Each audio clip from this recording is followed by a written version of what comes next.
मुजफ्फरनगर बिहार कांग्रेस सांसद और लोकसभा नेता प्रतिपक्ष राहुल गांधी ने कहा 2014 से पहले ये वोट चोरी गुजरात में शुरू हुआ। गुजरात मॉडल आर्थिक मॉडल नहीं है, गुजरात मॉडल वोट चोरी करने का मॉडल है, जिसे ये लोग 2014 में राष्ट्रीय स्तर पर लाए। हम कुछ कहते नहीं थे क्योंकि हमारे पास कोई सबूत नहीं था, लेकिन महाराष्ट्र में हमें सबूत मिल गया।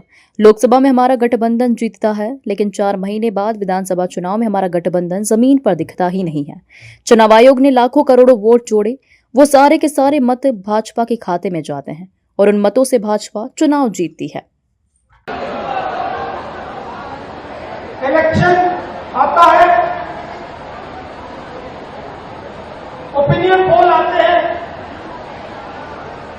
और उसमें ओपिनियन पोल हमारे जो मीडिया वाले कहते हैं, हरियाणा में कहा कि कांग्रेस पार्टी जीतेगी, नरेंद्र मोदी और अमित शाह कहते हैं बीजेपी जीतेगी और आंकड़े देते हैं 300 पार। 2014 में 2019 में ओपिनियन पोल कुछ और कह रहे थे। नरेंद्र मोदी जी 2019 के चुनाव के बाद रिजल्ट आने से पहले प्रेस कॉन्फ्रेंस करते हैं, कहते हैं 300 सीटें आएंगी। हिंदुस्तान के सारे पोस्टर कुछ और कह रहे हैं, ओपिनियन पोल कुछ और कह रहे हैं। नरेंद्र मोदी कहता है 300 सीट आएंगी, कितनी आई? 300 आई। क्यों? वोट चोर। भाइयों बहनों, सच्चाई है, ये पहले गुजरात में शुरू हुआ। ये 2014 से पहले गुजरात में शुरू हुआ और 2014 में नेशनल लेवल पे ये लोग इसको लाए। गुजरात मॉडल आर्थिक मॉडल नहीं है, गुजरात मॉडल वोट चोरी करने का मॉडल है।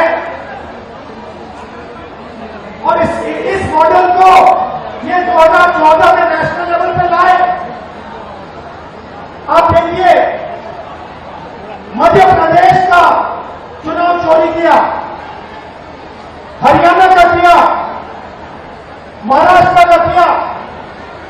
हम कुछ बोलते नहीं थे क्योंकि सबूत नहीं था, मगर महाराष्ट्र में सबूत मिल गया। इन्होंने कुछ ज्यादा कर दिया। लोकसभा में हमारा गठबंधन जीतता है, 4 महीने बाद असेंबली इलेक्शन होता है, हमारे गठबंधन जमीन पर दिखता ही नहीं है। मतलब फर्क क्या था? फर्क था कि लोकसभा में जितने वोट हमें मिले उतने